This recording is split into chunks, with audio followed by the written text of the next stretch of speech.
In this Japanese story of a reversal of Hansel and Gretel, it is the children who had to carry the old parent to the mountain and left them there to die, a grim tale of the brutality and the unforgiving nature of economic reality and hardship.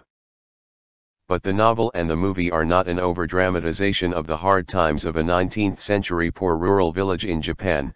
The Ballad of Narayama is actually the Ballad of Japan in the 21st century, not a poor remote village but the world's third largest economy.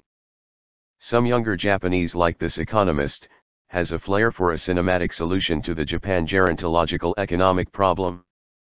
Perhaps death, by laparotomy exsanguination, may occur faster than that of hypothermia or exposure. The problem is actually not just for Japan, it is a worldwide problem as people live longer. Consider US and Japan, world's two largest democratic economies. In these charts of population distribution, each column represents the population of an age group, from under 5, in step of every 5 years of age, all the way to above 80. The top is for females, the bottom is for males. The median age divides the population into two equal parts. In 1960, the US median ages were around 29 and 30, while those of Japan were around 25 and 26, Japan then was younger.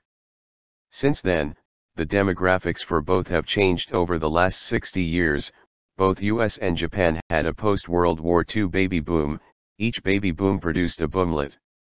However, Japan aging went faster and further than the US. While the US median ages advanced not even 10-year-old or over 60 years, those of Japan rapidly surpassed the US and added approximately 25 years. A most Japanesque aspect of the chart is the tall bar for the 80 and above, attributed to the longevity of Japanese women. When Fukazawa Shichiro wrote his novel in 1956, Japan was a young country and the Ballad of Narayama was merely a fiction that retrospects on Japan's distant past. The Ballad of Japan today is neither fictional nor bygone as the country can't wait to send its old people onto their voyages. But it not complete to consider only one end of the chart, there is a story on the other end as well. Consider the US and Japan birth rate for over approximately a century.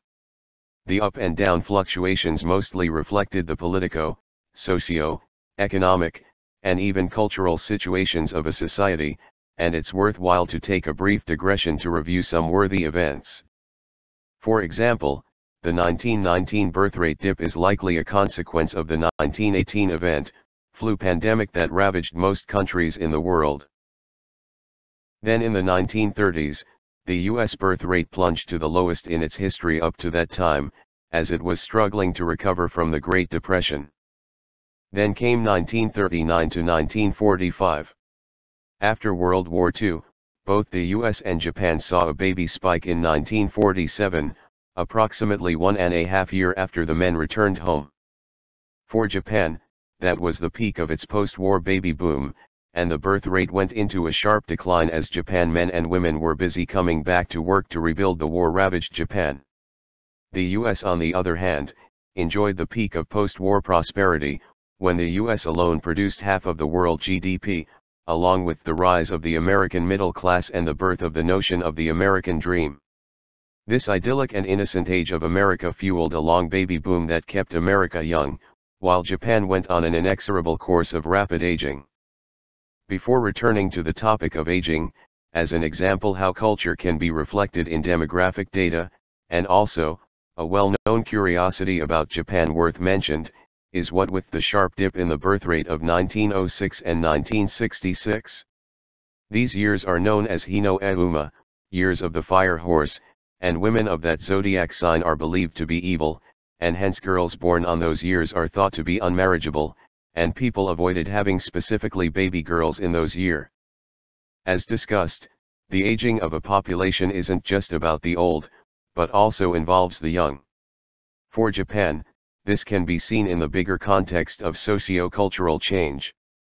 Although Japan had a post-war baby boom and boomlet, it is clear that something more significant and substantial happened. After each boom and boomlet was a steep decline of the birth rate that shifted Japan's baseline. In contrast, The US baby boom and boomlet did not deviate from the baseline as extensively as Japan's. It is more than just the modern trend of a slow birth rate decline that both the US and Japan have. Japan baseline shifted to a much lower level.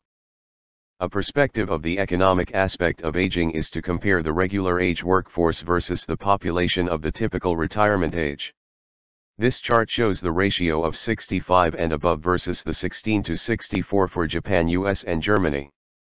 Since the mid-1990s, coincident with Japan's lost decade, the aging of Japan accelerated faster than both the US and Germany's.